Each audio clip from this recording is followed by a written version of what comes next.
Mais je suis sûr d'une chose, mon peuple ira toujours dans le sens de sa libération.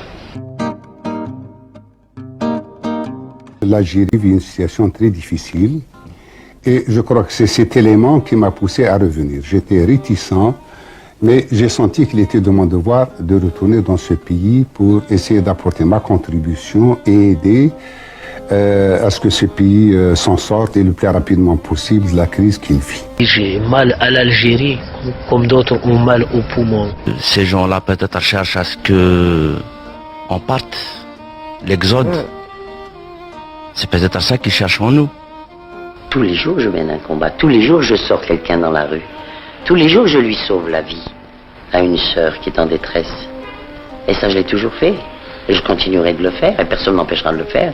Tant que cette société ne se structure pas, tant qu'il n'y a pas des partis représentatifs, cette armée jouera le rôle qui est joué. En fait, la plus grosse perte, c'est qu'à force d'accepter de perdre un tout petit peu tous les jours, il arrive un moment où tu n'as plus envie et où ça t'est égal de perdre.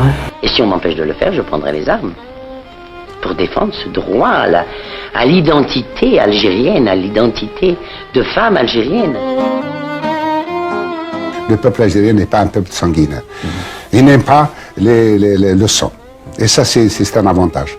Ce qui m'a effectivement stupéfié, c'était cette jeunesse et cette détermination. J'ai connu cette perte d'espoir en Algérie, un espoir immense. C'est-à-dire à partir du moment où les gars ont senti qu'ils allaient tout perdre réellement, il y a eu la création de tous ces mouvements nationalistes ou culturels qui ont justement permis à l'homme algérien de se récupérer en quelque sorte. Ce que je puis dire, c'est qu'il y a un changement en Algérie. Il y a un changement que je voudrais passer aux jeunes. Et mon but, c'est de faire que cette jeunesse algérienne, qui est la majorité, qui représente les moins de 30 ans, représente 70%, soit un élément actif dans la vie politique d'Algérie. Toutes ces jeunesses qu'on a mis de côté, ces jeunesses qui a été marginalisées, et mon but, c'est de faire que cette jeunesse puisse s'organiser autour de ces difficultés et être un élément de dialogue et un contre-pouvoir. Maintenant, nous voulons mettre le point sur les i, puisque nous, notre but n'est pas de prendre le pouvoir. Notre but, c'est de tourner le dos à toute forme de pouvoir. Notre but, c'est de nous adresser au peuple pour qu'il se retrouve lui-même et qu'il exerce lui-même tous les jours son propre pouvoir. Il le peut. Il y a un problème de personnes. Et je crois que c'est cela, la grande difficulté. Tous ces gens-là sont discrédités. Vous demandez à n'importe qui, vous demandez au type là, tout le monde est voleur, des voleurs, c'est des trafiquants, et ainsi de suite. Or, il y a des cadres en Algérie. Ces cadres ont été mis sur la touche, ils ont été marginalisés. Il faut les trouver, il faut leur donner confiance pour essayer de trouver des éléments avec deux critères essentiels, des éléments honnêtes, propres, et puis des éléments neufs et compétents. Or, ce n'est pas facile.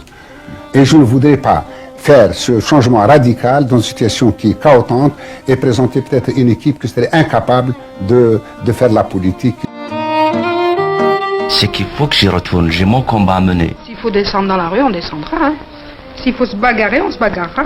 D'arracher un certain nombre de choses. Dans cette Algérie, il y a tous les éléments pour s'en sortir, pour se sortir de cette situation, du point de vue matériel comme du point de vue humain. C'est une société en pleine mutation. Il est vrai qu'il y a toute une génération qui monte. Il faut essayer de travailler avec eux, avec les jeunes, avec les femmes, avec les syndicats, avec les entreprises privées, avec les universitaires. Et je sens que dans ces gens-là, qu'il y a des bonnes volontés, à qui il faut faire rendre la confiance et l'espoir. La femme ne s'exprime plus chez elle. C'est devenu quelque chose d'éteint. Elle est récroquevillée dans son coin. Et maintenant, dans le discours ambiant, aussi bien dans le discours politique que dans le discours social ambiant, il y a un recul.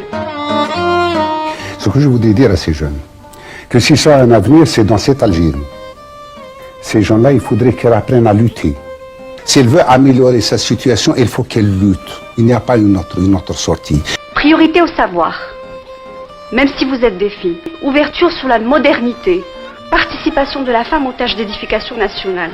Mon espoir, je l'investis dans le combat de Djaout, de Boussibsi, de Said Mokbel, de beaucoup d'autres. On voudrait vivre en harmonie en Algérie avec nos différences, nos diversités. Il faut apprendre à aimer la beauté. C'est aussi un combat.